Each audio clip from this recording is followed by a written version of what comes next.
What terrifying confession has someone told you while intoxicated? My mom told me she wished she aborted me when I was 8 or 9 or so.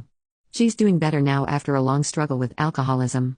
Our relationship is much better, and when I told her this a few months ago, she hugged me tightly and keeps apologizing to this day.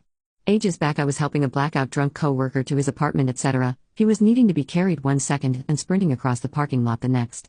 As we're getting close to his room, he starts breaking down. Why did I hit him? I shouldn't have run. Turns out drunk Diego is pretty convinced he unalived a kid with his car one day. Sober Diego has no idea what he was talking about.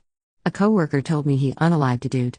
The other guy had a bad reputation for being a violent asshole and made it pretty clear that only one of them would be leaving the room alive. My coworker decided that he would prefer to be the one who didn't die. He did turn himself in, spent some time in prison. My grandpa never talked about his Korean War service. He had severe PTSD though. Would wake up in the middle of the night screaming. Then one night he came home absolutely shit-faced, laid down on the couch, then told me that his entire unit had been wiped out before his eyes. He was the sole survivor and got caught behind enemy lines but made it out. He was their sergeant and blamed himself. He eventually got into veterans therapy in his 60s though. My dad told me while he was drunk that the reason him and my mom divorced is because she slept with his best friend, who is now my stepdad, and they have my brother. I nearly fucking fainted as I spent the last 20 years being lied to, as I had no idea.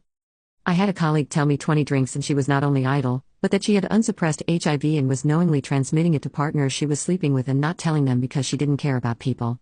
I'm an HIV case manager, so this was absolutely horrific for me. We were talking about Al Franken and they said something along the lines of all guys fondle girls when they are sleeping. I used to touch my sister all the time. You could have heard a pin drop. We're no longer friends. Was chilling with an older dude with whom I recently started working as a butcher in a grocery store.